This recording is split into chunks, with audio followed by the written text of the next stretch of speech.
Well, hello everyone. Welcome to my Live at 5 floral demo. I've been doing these every Monday at 5 Eastern if you're new here. If you've been watching all of them, welcome back. And what I'm going to do here is I'm just going to paint my way through this piece. I have my underpainting on here already. And on my screen here, I have the image that I'm going to be painting. These lovely tulips that a friend of mine allowed me to use her photo. So I'm excited to paint these. I realized a few minutes ago that I could not use my iPad to put my image on because my charger I left at my client's house, so my iPad was dead. So I'm painting from my laptop, which is not quite as convenient because it's a little further away, so I apologize for that. But at least you can kind of see what I'm working from, and we can still do this today. Hi, Letitia. I love everything that you've been doing. Your paintings are so awesome. Hi, Heather. All right, thank you, ladies, for joining me. Okay, so going back to the underpainting. I've talked about this quite a bit, that really the secret to my vibrant paintings is having this really solid underpainting with all these different colors going on. So there is some rhyme or reason to the colors that I'm choosing. So I'm working with complementary colors. So like my red tulips, I worked with the complement, which would be green. This is just a wash of phthalo green that I put down, and then I layered shadows on top of it. And for my yellow tulips, the complement is purple. So I put down permanent dark violet.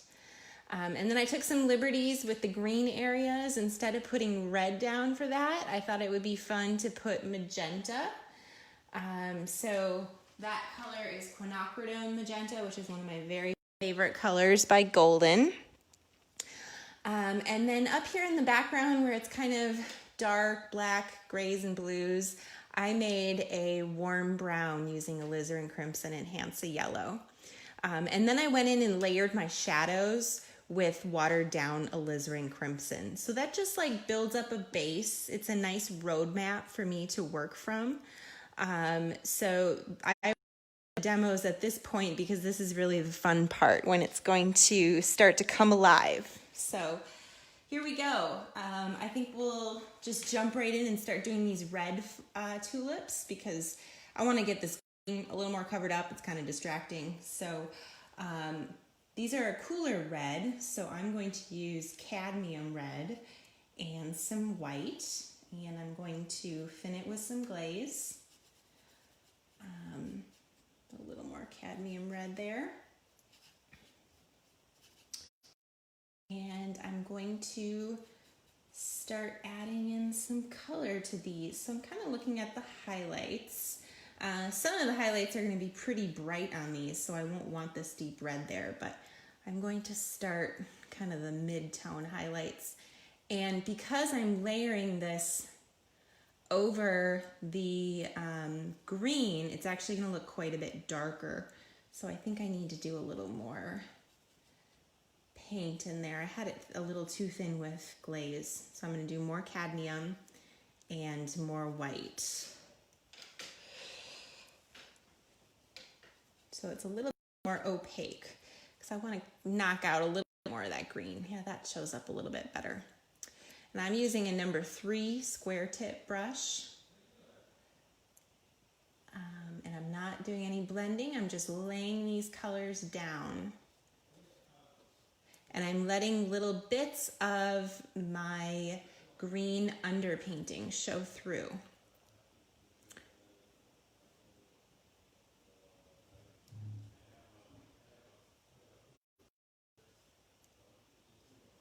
And you always have to be really careful not to cover up all that green. You really have to be consciously thinking about it when you're doing these early stages of the painting because it's super easy to just start filling everything in and then you've lost your underpainting. So I like to kind of let it dance around the edges a little bit. I'm going to add a little bit more red to make it a little bolder over here.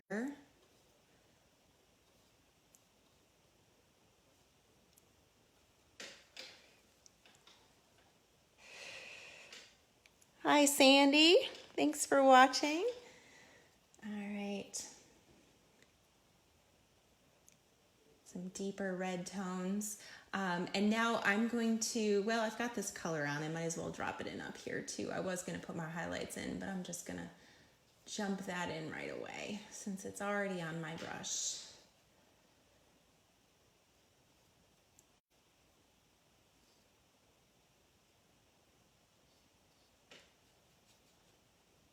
Got a little red in this background tulip. So I do work my way all around the piece. I talk about that. I always like to kind of mention these things for new people watching, that I don't just stay in one area, and it's just me, but I find a lot of benefit to working my way around the whole panel rather than fully painting in any one flower first, because it helps me to not get too detailed. It helps me to stay loose. And also, I think it speeds things up, because once you've got a color mixed, you can just drop it in everywhere that it goes rather than having to keep remixing a color. So we've got some of that red in these little small tulips in the distance.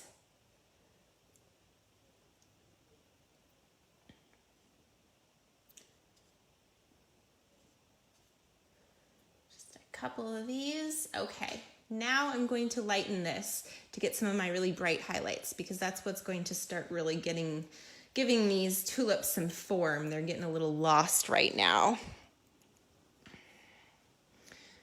And if you have any questions, feel free to drop them in the comments. I am kind of checking back to my comments here so that I can answer any questions. You're the lucky ones who get to watch this live, so you get to ask me anything you like. Okay, so I'm looking for my brightest highlights here, which are kind of at the tips. You see, I'm not blending this new bright color into the other colors. I'm just laying it down and letting it be.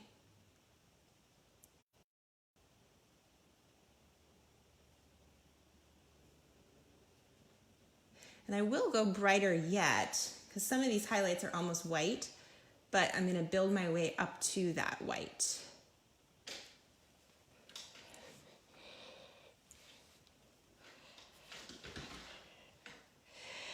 Joyce is asking, how did I put down the dark purple for the first layer stencil look? The dark purple, I guess I'm wondering, are you talking about the purple shading, or do you mean like the purple outlines that I put down first? Because I start with just outlines, and I did post a picture of that the other day. I'm thinking maybe that's what you're referring to, Joyce.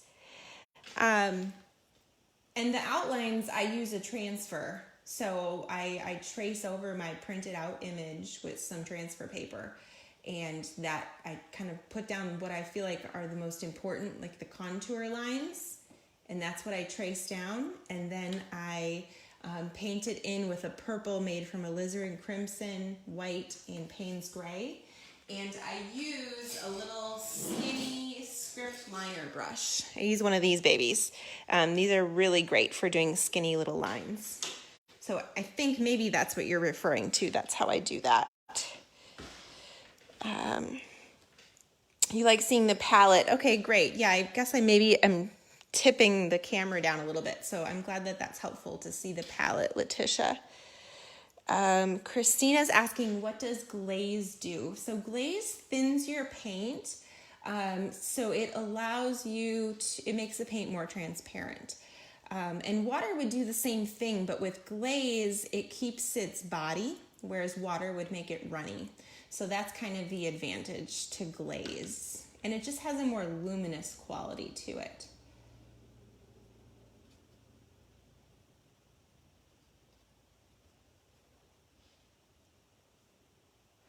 I really love this photo that my friend Lori let me use. It's really pretty. She takes some great photos of flowers.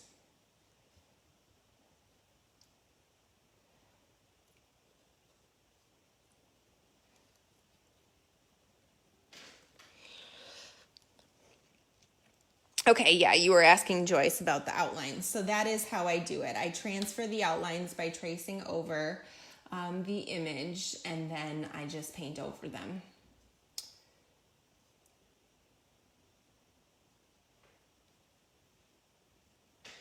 Okay, now I'm going to go a step brighter. Since I've already got this pink going, I'm just going to add more white to it. Get it really white. I need to offload my brush. Now, when I want to have a highlight really pop, then I don't really want any glaze in there. So this is going to be pretty much all paint because I really want this to be opaque and stand out. And that's really going to jump it.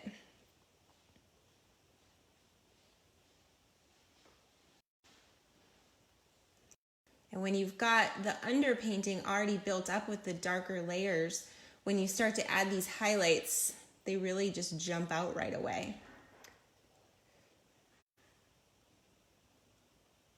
And that's what makes the painting go quickly. When you've got all that base built up, it just makes your work easier for you. There's less that you have to do when you've got all of those base colors laid down already.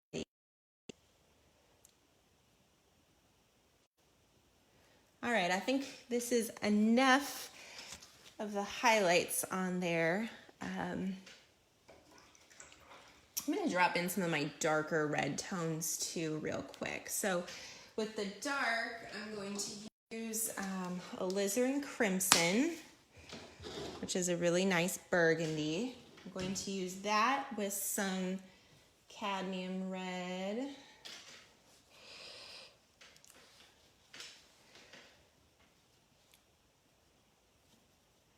It'll make a really nice dark tone. So my darkest red areas are right in here, and once I push this really dark, that's also going to make the highlights pop out even more. And even glazing some of this dark tone over some of those highlights, some kind of mid-tones, I guess, it makes it a red that really pops.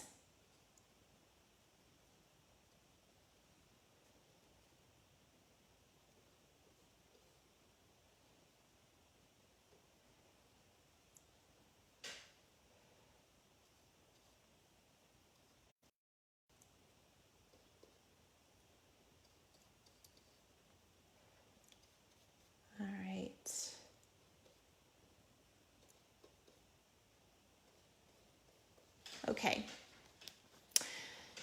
Now I think I'm going to move over to the yellow flowers and start building those up. So I'm going to use Hansa Yellow Opaque. That's my favorite yellow because it's a really strong yellow. And I'm going to put a little white in there. This Hansa Yellow is a pretty cool yellow, so I'm going to warm it up with a little bit of Pyrrole Red Light.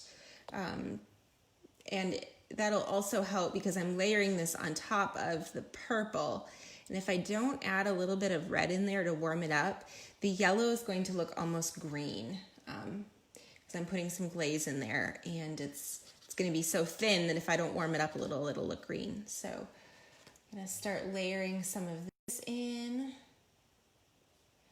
And I actually really love seeing that purple for a shadow, so I don't want to cover up all that purple in the shadows. I want to leave quite a bit of that because I think that looks really nice.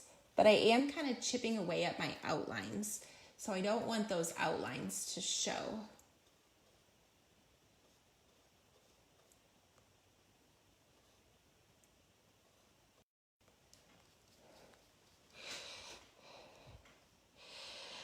Wendy's asking about the alizarin crimson. So it is alizarin crimson hue that I have.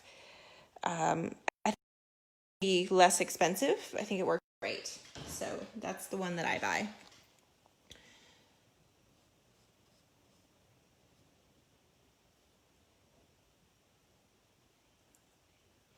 You guys are catching my last live floral demo for a little while. I'm going to be switching over next week. I'm still going to be live at 5, but I'm switching over to portraits. So I'm pretty excited about that. I've been wanting to do some portraits of my kids and just some family. So I thought it would be nice to have a little change. So we're going to do some portrait demos. So I think going to start with my son Wilson first. If I can get him to sit still so I can photograph him, that would be great. That's the hardest part. He always says to me, why don't you have more portraits of me? And I'm like, well, you never let me photograph you. That's part of the problem. Okay, I'm going to make a brighter yellow highlight now. So I'm going to add some more white to it, make it more opaque. And now I'm going to I want less of the red in there. I want it to be a little bit more of a lemon bright highlight. So I'm going to add more white and more, and this is going to be a little more opaque too. There we go, that stands out. So you can see how these brighter highlights really jump when you've got that other tone underneath.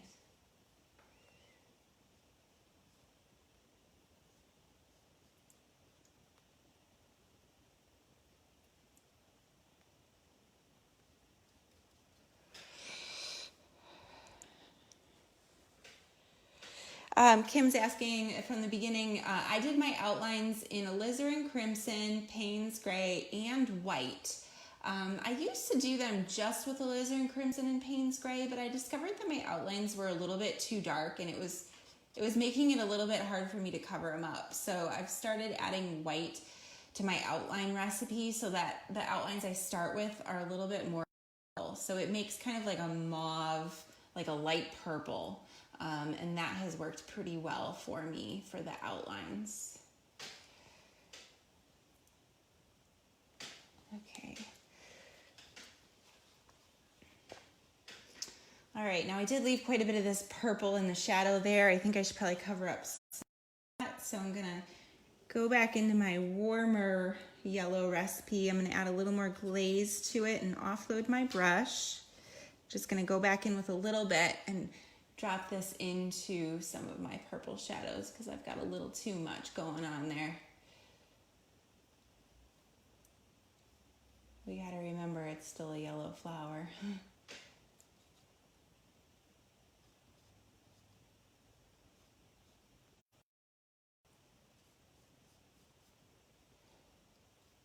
I just am really lightly brushing it, which creates that nice darker yellow just by layering it on top of the purple.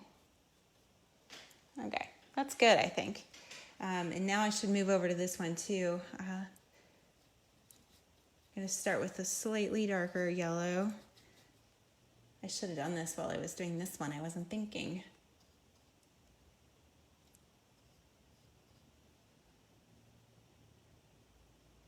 And part of the reason why I'm able to just really put these highlights in very confidently is because I've done the work in the underpainting, because I've found all the shadows and the outlines, and so I know exactly where these shapes are because I've built that up in the underpainting.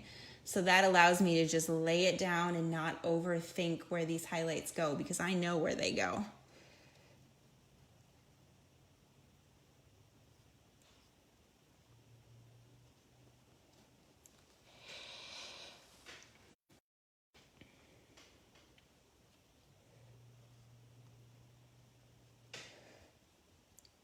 Putting in some of those more opaque highlights in the brighter areas. And in the areas that I want to be a little bit darker, I'm thinning it out a little bit and letting more of that purple show through. Purple and yellow look really nice together. I'm not a huge yellow person. If it's paired with purple, I think it can be really nice. Okay, now the little yellow tulips in the background are a little on the warmer side. So I'm going to go back to some more of my yellow and some more of my pyrrole red light and make more of a golden color to drop into those little tulips in the distance.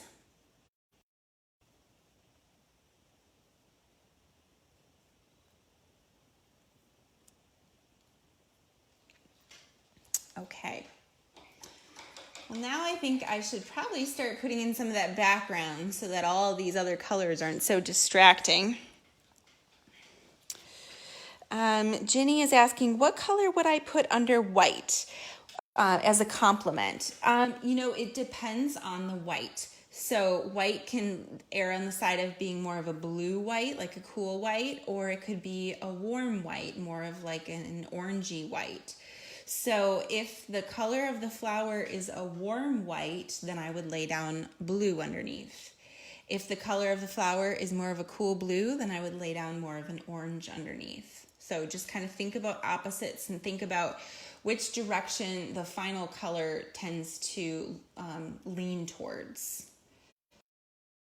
Okay, so I'm going to put in some green in the background. So I need some phthalo green. I don't need very much of it because everybody who has ever used phthalo green knows that it's crazy strong and it takes over. And I'm going to put a little white in there. Phthalo green always needs something to knock it down unless you're really going for an intense highlight. So I'm putting some pyrrole red in there to knock it back, some yellow.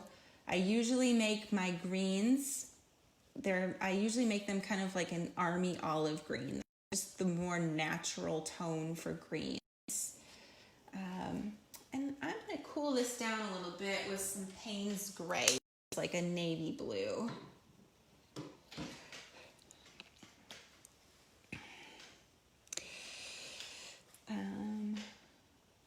I love painting white flowers because it's really fun to like push that white into different directions. Like it could be more of a purpley white. And if it was a purple white, I would probably put down more of an orangey red underneath. Okay, so I've got my olive green and I'm going to start dropping this into the background.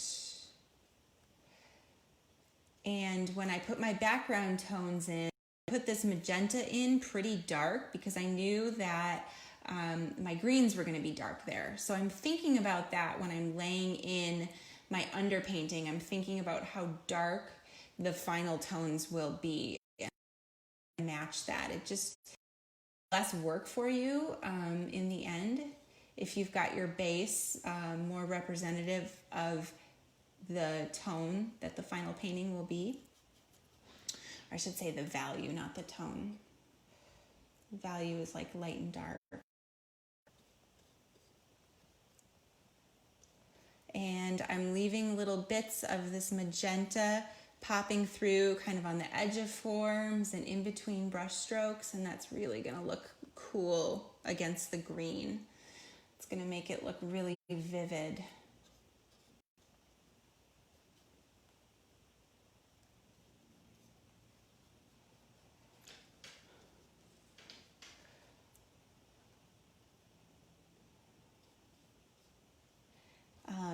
Last week I mentioned about putting together some floral starter kits. I made a post and asked everyone what you guys thought about that, if that's something you would be interested in, and it was just like an overwhelming response that everybody was like, yes, definitely. So that is something I'm in the works of putting together for you right now. So that's going to consist of a template that you can trace with the outlines, something you can print on your home printer. And then it's going to include high resolution images of the edited photo and some step-by-step images of my reference painting along the way. And then it'll also include high-res image of my sample painting so you can kind of see what direction you're going. So I'm really excited about those. I think it's going to be a great way for you guys to kind of test the waters of doing it on your own. Many of you have done my classes, my online classes, where I really walk you through step by step every single brush stroke. But with this, it'll be a little bit more kind of on your own, but it's a great way to try it out and kind of get a helping hand of how to get started. So I'm super excited about those. I just lightened this, adding a little more yellow and white to it if you were wondering what was going on there. Letitia's asking the mix for the olive green. So I used phthalo green, yellow, pyrrole red, light, and white. So always remember to add some kind of red into your green to knock it down a little bit. You could use almost any red. It would do the trick. You just need like something to tone it back. All right. I don't want to get too carried away with my busyness of the background because I don't think that's really going to be important. I think the important part is the flowers. So I don't even know if I'm going to do much more back there. Just a couple little bits. Okay, now there's like this walkway behind here that's kind of like a gray tone, and I put down a warm underpainting, so I'm going to paint that in kind of a cool grayish beige. So I'm going to use some Payne's gray, white, a little bit of alizarin crimson, kind of a purpley color. I think I'm going to warm it up and add a little yellow in there.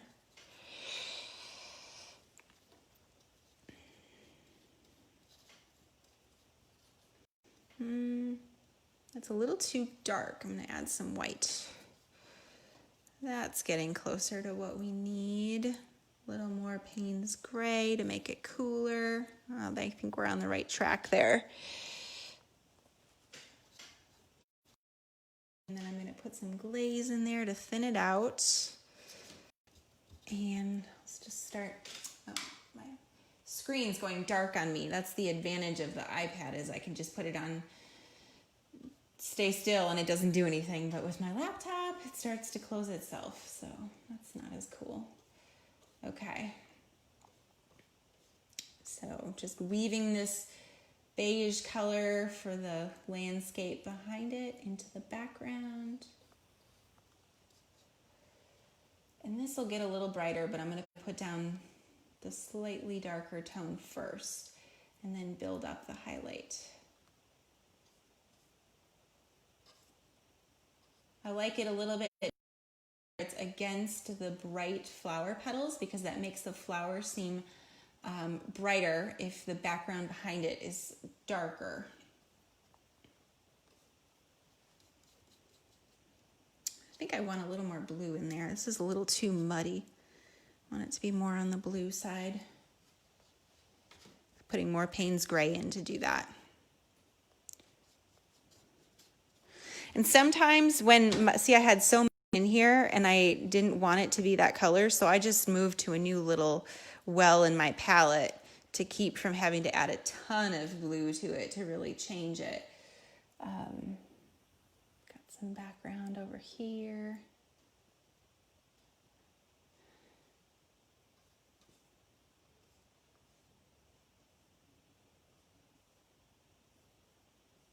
Okay, now I need to lighten it. So I'm just going to go to a new spot. And the lighter areas, I think I'm going to add just a little bit of phthalo blue, which is kind of an exaggerated blue for what I'm actually seeing. But I like to have it sparkle a little more. So I'm going to go into the phthalo blue and some more white. Just about gone. Okay.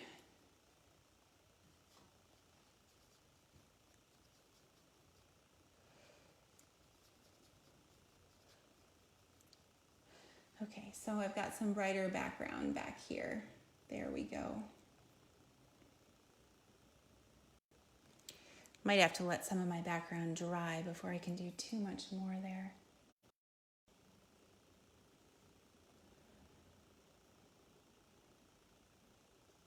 And I see a few little drops of this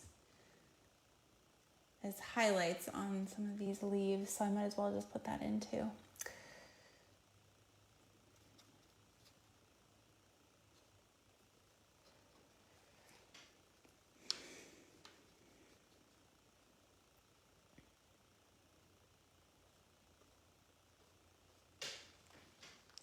Oh, my phone's telling me low battery. Whew, I hope that it stays with me here. We should be all right. We've got 30 minutes left. Okay, so I got some color in the background there.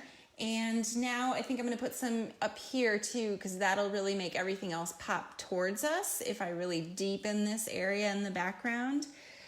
So it's kind of a black in the image. I don't know if I really like that because it looks like, like a jail or something with those black posts. So I'm going to make it more of like a blue tone. So I'm still going to keep it kind of dark, but I don't want it to be quite so dark. Maybe a little more bluish purple. So I'm going to use Payne's Gray, a little bit of alizarin crimson, and I'll thin that with some glaze. Maybe we'll just start there.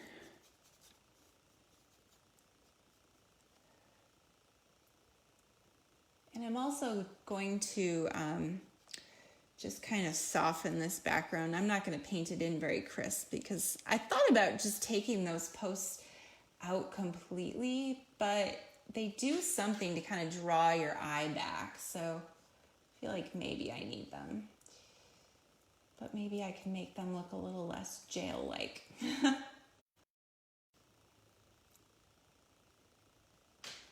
That's still kind of black. We'll see.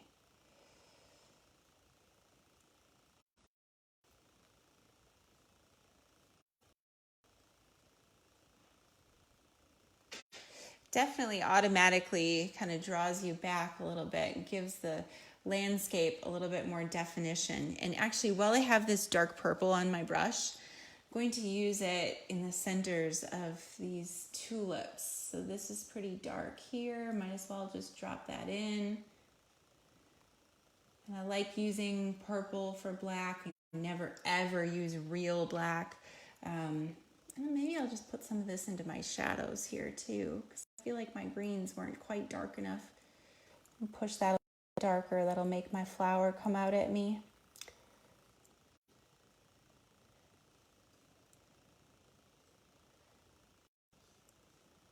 Yeah, just black from a tube is just really dead looking, so don't ever buy that. You can mix your own black and it'll look much better.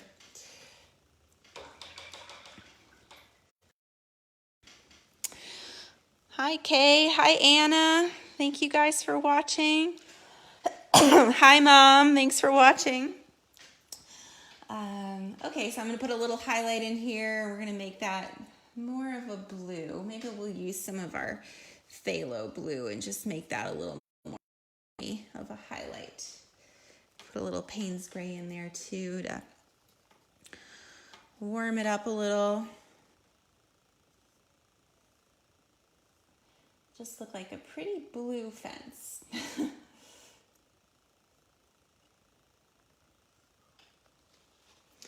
And then there's highlights in between those poles, the same color as this background, like concrete mixture that I used.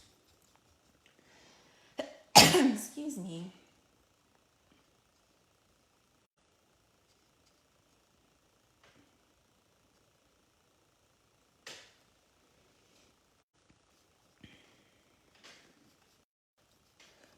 And there's a little bit darker shadow up there, so I'm just adding some Payne's Gray to it to darken that up. Drop that in a little bit. Okay, I think that's enough in the background there.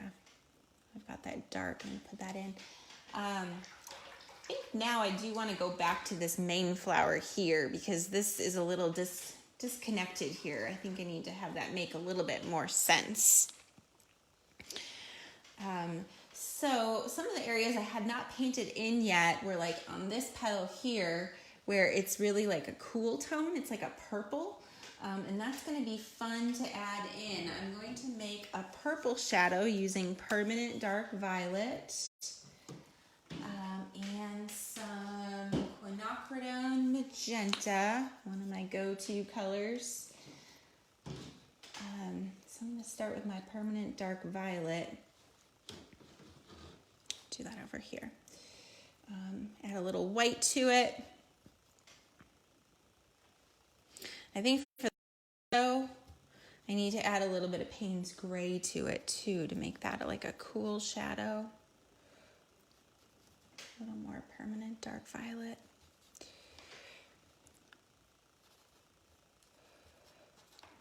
Let's see how that looks for a shadow. I think that's going to be great. Yeah, that'll be fun. Okay. Maybe a little more permanent dark violet. Okay. So these tulip petals are they're translucent. So they're letting the light come through, and they are, the petals are creating shadows on the petals that are in front of them. So it's fun to portray that in the painting. Just makes them feel really delicate. Let's see, we've got some purple shadows on this one too, so we'll put some of that in. And this is like one of those times where it's like this feels weird at first when you just start putting the purple in and you're telling yourself like, this is a red flower, why am I putting purple in? But once we start adding some other tones of purple and magenta, it's going to make sense, I promise.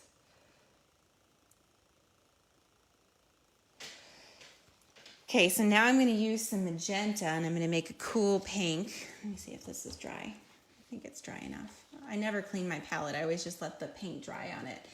And then I peel it off when it's really thick. Okay, so I've put the permanent dark violet and some magenta and a little bit of white here. I'm going to add this really vivid pink highlight on this petal. Yeah, and that's a little too dark. I need it a little brighter. There we go.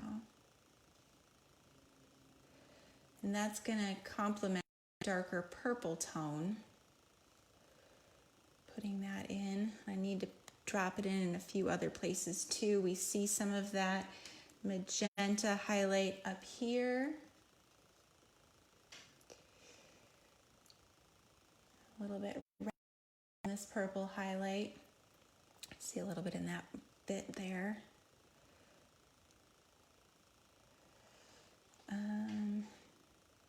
And also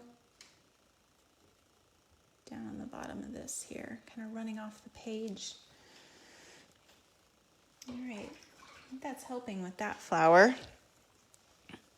I think I have some of these initial reds that I missed here that I need to go back and fill in a little bit more because that still feels a little disconnected down towards the bottom. So I'm going back to cadmium red and white.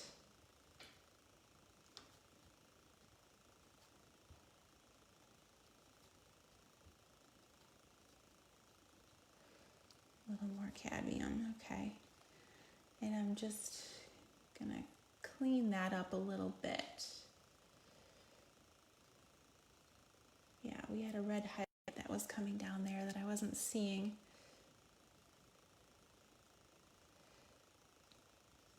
And actually, now that I've built up a base, I think if I layer in some of this reddish pink color, it's gonna, so I'm gonna go in and put this in a few more places. Yeah, that's out a lot more now.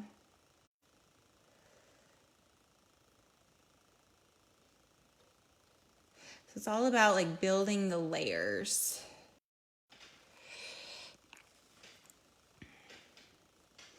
I'm still watching the comments, so definitely ask me questions if you have any. I appreciate you watching it live and participating. Makes it more fun.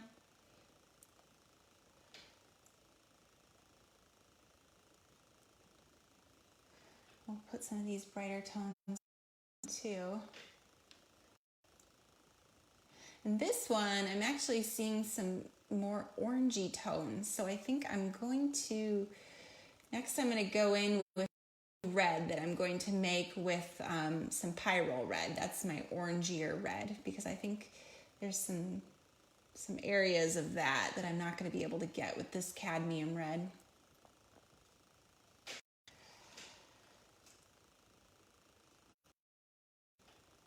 Yeah, I'll do that right away. So I'm going to take some pyrrole red, and I think I'll still use this same little puddle because I don't mind if I've got a little bit of the cadmium red in there, but I want to have it brighter with this pyrrole. I need more pyrrole red.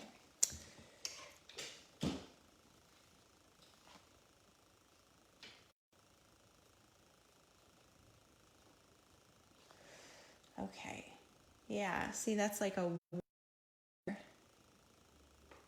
that'll be nice. So a red flower has all these different red tones going on. There's purple, there's cool reds, there's warm reds, there's just a lot going on. And so when you find all those different tones, that's what makes it really sing.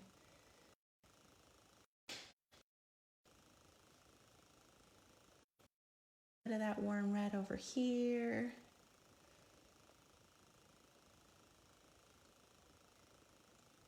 Make it a little brighter. And move over to here. I always like to have two palettes going because I just like need room to spread out. Hi Becky, thank you.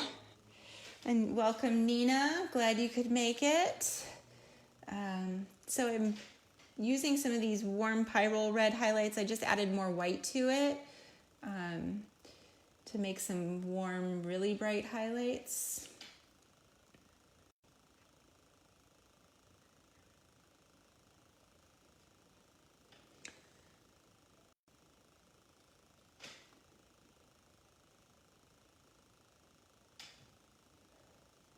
All right, oh, not that. Screen's going dead on me again, okay. All right, so I'm squinting at my piece, just trying to figure out what's going to really make it start to pop more. So sometimes when you do that, it helps you to see things.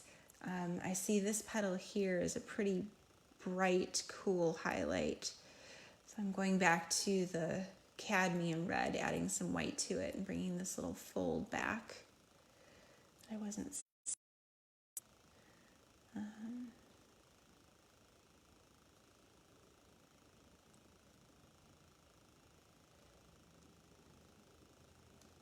My white's getting a little dirty, so it's not doing everything I need it to. You got to keep your whites clean.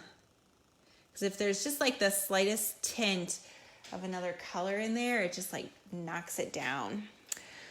Oh, this chunk of purple, that's the problem. That's my underpainting. So I need to get some concrete color in there. So I'm going back to this kind of muddy concrete color that I mixed up earlier. I'm going to brighten it because I want the edge of that flower to look darker, I think. So I'm adding some white to this. And as I trim that off, that's going to help. It's going to work wonders. Okay, that makes more sense now.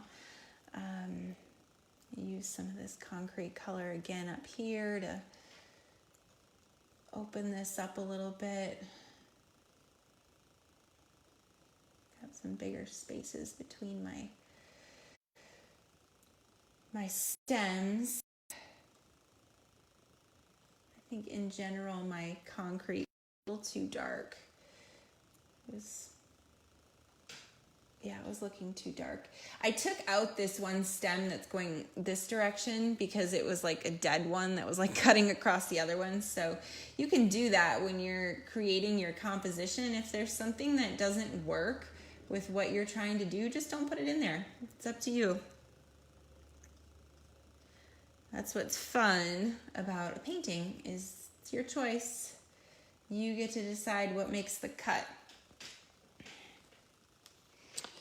Letitia's asking, man, I put a lot of colors in there. I'm trying to remember.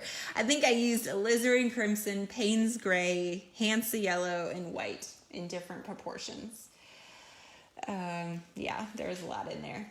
So I feel like my green is too busy right here. When I squint and look at this area on my picture, it's not quite so blotchy. So I'm going to go back and make green. So I'm going to go back to phthalo greens, put some red in there. I'll use the pyrrole, some white, some yellow. Need to go darker. Need some more green.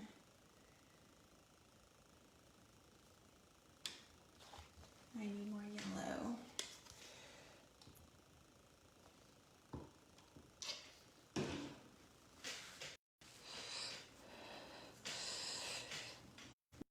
You, Nancy. Said she's fascinated by my painting.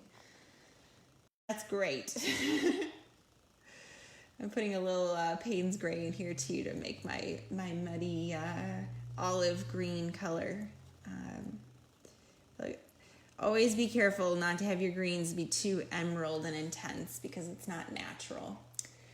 Okay, so I'm just gonna make this area less busy. It's just got too much stuff going on. You want to pick your focus of your painting, and if you've got like all kinds of brush strokes, in some places it just takes away from what you're trying to do.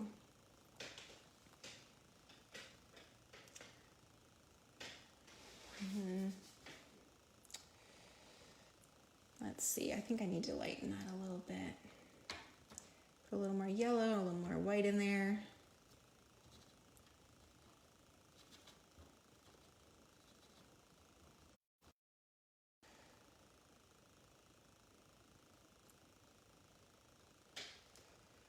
Yeah, we need some dimension in there. It was just a little too much dimension the way I had it.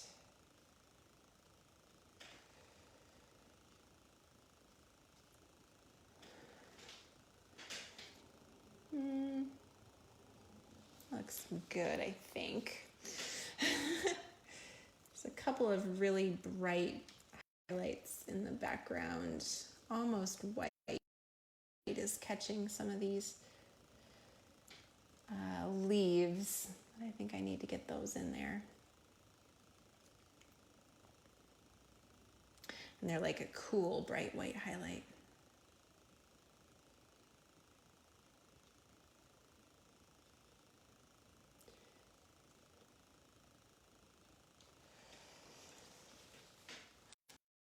Okay.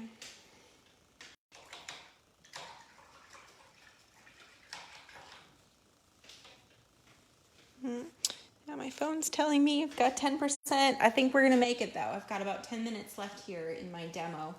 I'm going to make some slightly more intense yellow tones in my yellow flowers. So I'm going to use Hansa Yellow, a little bit of Pyrrole Red to warm it up a little bit. And now I'm just going to use a little speck of white, and I need to squirt out some clean white because I don't want it contaminated. And I don't know if you can see, my white petal is super contaminated, so I don't want to go into that. Even my yellow is maybe a little contaminated. Hopefully that's okay. So this is going to be more of a vivid yellow, and I'm just going to drop some of this in. Yeah, that looks good. Just to warm up and make some of these yellow tones more intense.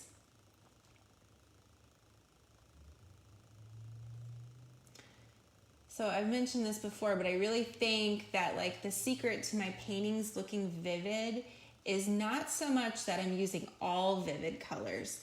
It's that I'm using vivid colors that are paired with more neutral colors or paired with their opposite.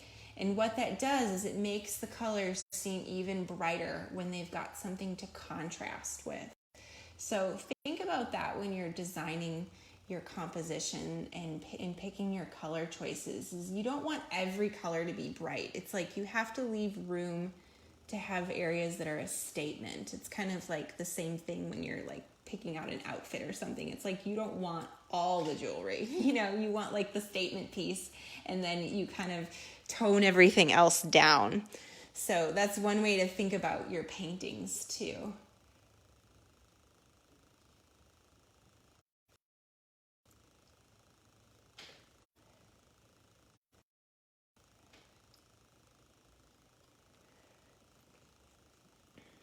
A couple more brighter tones in the front.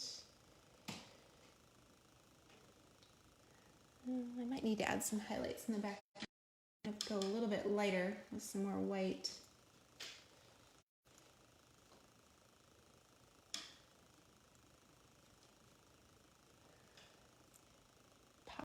Oh boy, that's pretty bright. That's all right. I think it's okay. Sometimes a little more comes off my brush than what I was planning on. but nobody really knows what the shape of these flowers is unless they are looking directly at reference. So if you accidentally make a petal too big or a little too bright, nobody's gonna know.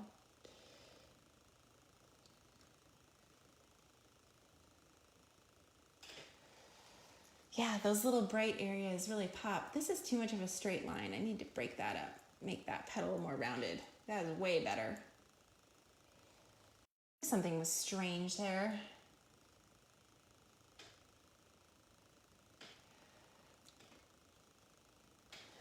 Oh yeah, let's start live.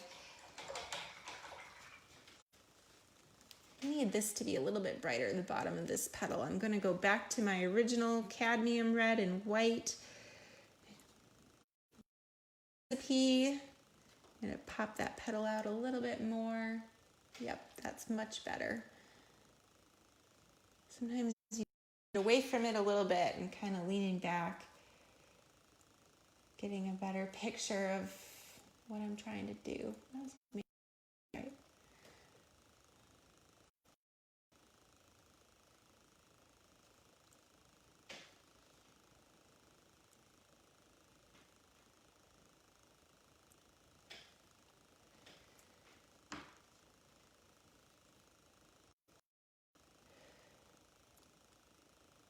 As I'm getting ready to wrap it up here, I'm just wondering if you guys have any more questions that I can answer, since this is going to be the last live floral for a little while.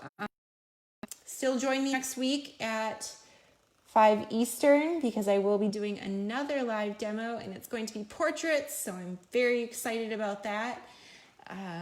I launched my portrait starter kits a couple weeks ago, and those have gone over really well. I still have those available if anybody's interested, and I actually just did my first one-on-one video critique with somebody today, and that was really fun. So if you don't know about my starter kits, what I'm doing is I'm offering a service where I will create outlines for you to trade your custom photograph of your personal photo, and give you kind of a setup of instructions and color choices, and then you get to have a one-on-one video critique with me at some point along the way to help you with any questions that you might have. So I just did that with somebody today, and I'm excited for the potential of more of this like one-on-one coaching. So it's kind of a nice thing with portraits because they can be intimidating, and I think sometimes you just need somebody there to answer questions and give you somewhere to start. So I'm excited about that. It'll be a good time to start just teaching the portraits in my lives too, so that people can learn from them that way as well.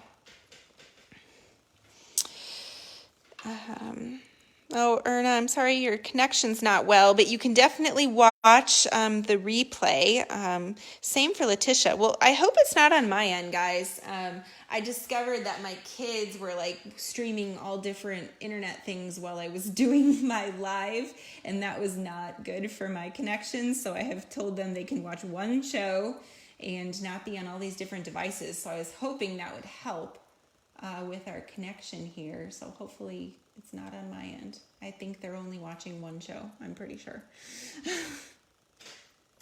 This working from home is interesting, to say the least. I'm just dropping in a few more dark shadows here.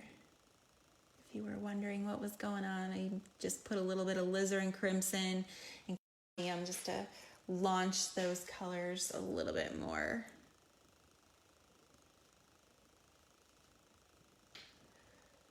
Yeah, this needs to be a little darker too, I'm realizing.